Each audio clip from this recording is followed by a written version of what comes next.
Assalamualaikum warahmatullahi wabarakatuh. Bismillahirrahmanirrahim. Alhamdulillahirabbil alamin.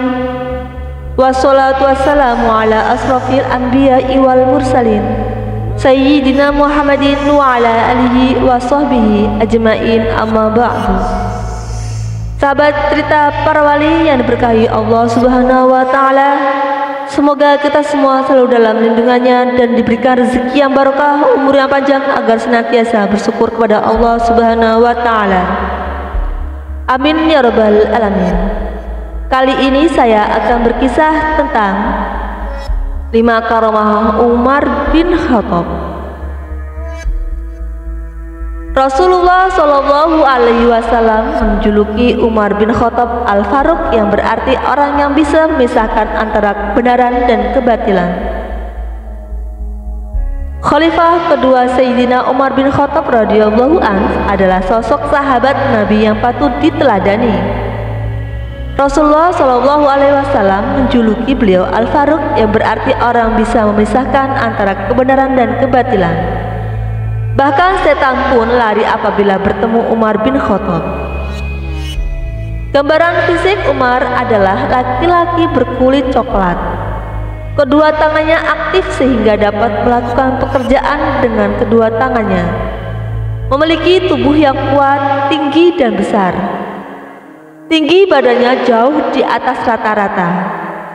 Jika berada di kerumunan, dia nampak seolah sedang menunggangi sesuatu. Khalifah kedua yang menaklukkan Romawi dan Persia, ketika diangkat sebagai khalifah menggantikan Abu Bakar As-Siddiq, kekuasaan Islam tumbuh pesat. Selama 10 tahun memimpin, Khalifah Umar berhasil membebaskan negeri jajahan Romawi dan Persia dan merebut Baitul Maqdis atau Palestina dari kekuasaan Romawi. Di balik keberhasilannya menjabat khalifah sekaligus Amirul Mukminin, Sayyidina Umar memiliki karomah yang luar biasa. Ada 10 karomah atau kelebihan dan kemuliaan yang Allah berikan kepada Umar bin Khattab. Berikut karomahnya. Yang pertama, berbicara dengan ahli kubur. Ibnu Abi Dunya meriwayatkan bahwa ketika Umar bin Khattab radhiyallahu anhu melewati pemakaman Baqi di Madinah, beliau mengucapkan salam, semoga keselamatan dilimpahkan padamu wahai para penghuni kubur. Aku kabarkan bahwa istri kalian sudah menikah lagi. Rumah kalian sudah ditempati, kekayaan kalian sudah dibagi. Kemudian ada suara tanpa rupa menyahut, "Hai Umar bin Khattab, aku kabarkan juga bahwa kami telah mendapatkan balasan atas kewajiban yang telah kami lakukan, keuntungan atas harta yang telah kami dermakan, dan penyesalan atas kebaikan yang kami tinggalkan." Yahya bin Ayub al-Khazai menceritakan bahwa Umar bin Khattab mendatangi makam seorang pemuda lalu memanggilnya, "Hai Fulan," dan orang yang takut akan saat menghadap Tuhannya akan mendapat 2 surga. Dari dalam kubur pemuda itu terdengar suara, "Hai Umar, Tuhanku telah memberikan 2 surga itu kepadaku, 2 kali di dalam surga." Riwayat Ibnu As-Sakir. Karomah yang kedua dijuluki sebagai legenda. Al-Taj Al-Subki mengemukakan salah satu karomah Khalifah Umar bin Khattab radhiyallahu anhu sebagaimana dalam sabda Nabi yang berbunyi, "Di antara umat-umat sebelum kalian ada orang-orang yang menjadi legenda. Jika orang seperti itu ada di antara umatku, dialah Umar." Adapun karomah yang ketiga, berbicara dengan syariah, yang saat itu memimpin perang melawan Persia di Nihawan. Diceritakan bahwa Umar bin Khattab mengangkat Syariah bin Zanim al-Khalji sebagai panglima perang kaum muslimin ketika menyerang Persia. Di gerbang Nihawan, Sariyah dan pasukannya terdesak karena jumlah pasukan musuh yang sangat banyak, sehingga pasukan muslim hampir kalah. Sementara di Madinah, Umar naik ke atas mimbar dan berkhutbah. Di tengah khutbahnya, Umar berseru dengan suara lantang, "Hai Sariyah, berlindunglah ke gunung. Barang siapa menyuruh serigala untuk menggembalakan kambing, maka ia telah berlaku lazim." Allah membuat Sariyah dan seluruh pasukannya yang ada di gerbang Nihawan dapat mendengar suara Umar di Madinah. Maka pasukan muslimin berlindung ke gunung dan berkata, "Itu suara Khalifah Umar." Akhirnya mereka selamat dan mendapatkan kemenangan. Al-Taj Al-Subki menjelaskan bahwa ayahnya, Taqiyuddin Al-Subki, menambahkan cerita di atas. Pada saat itu Ali menghadiri khutbah Umar, lalu ia ditanya, "Apa maksud perkataan Khalifah Umar barusan dan di mana Sariyah sekarang?" Ali menjawab, "Doakan saja Sariyah, setiap masalah pasti ada jalan keluarnya." Dan setelah kejadian yang dialami Sariyah dan pasukannya diketahui umat muslimin di Madinah, maksud perkataan Umar di tengah-tengah khutbahnya tersebut menjadi jelas. Menurut Al-Taj Al-Subki, Khalifah Umar tidak bermaksud menunjukkan karomahnya, tetapi Allah lah yang menampakkan karomahnya sehingga pasukan muslimin di Nihawan dapat melihatnya dengan mata telanjang.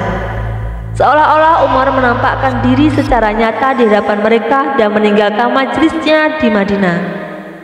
Sementara seluruh panca inderanya merasakan bahaya yang menimpa pasukan muslimin di Nihawan.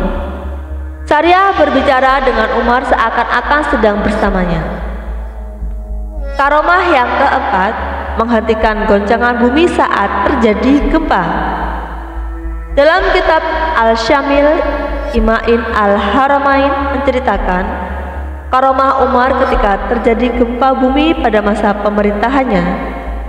Ketika itu Umar mengucapkan pujian dan sanjungan kepada Allah, padahal bumi bergoncang begitu menakutkan.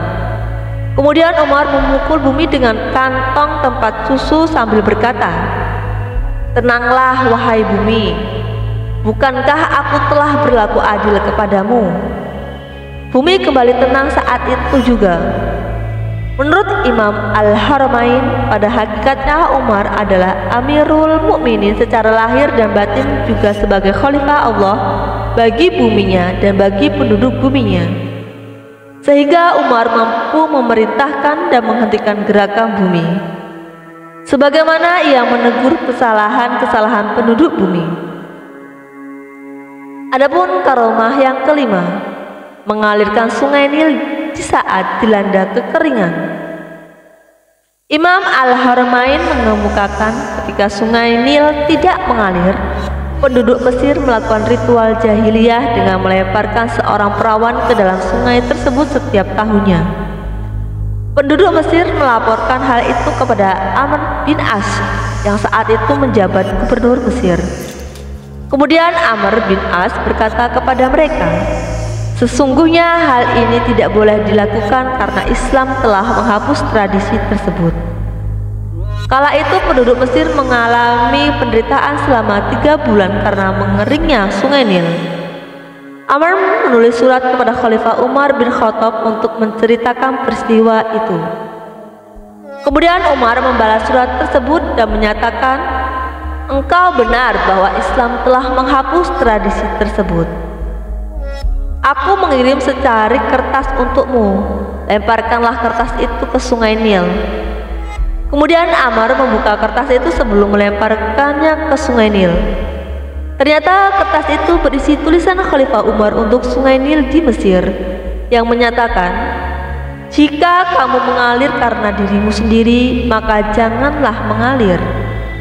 Namun jika Allah yang Maha Esa dan Maha Perkasa yang mengalirkanmu, maka kami mohon kepada Allah yang Maha Esa dan Maha Perkasa untuk membuatmu mengalir." Kemudian Amr melempar kertas itu ke sungai Nil. Sementara itu penduduk Mesir telah bersiap-siap untuk pindah meninggalkan Mesir. Pagi harinya Allah Ta'ala mengalirkan sungai Nil 16 hasta dalam semalam. Wallahu a'lam bishawab. Wassalamualaikum warahmatullahi wabarakatuh.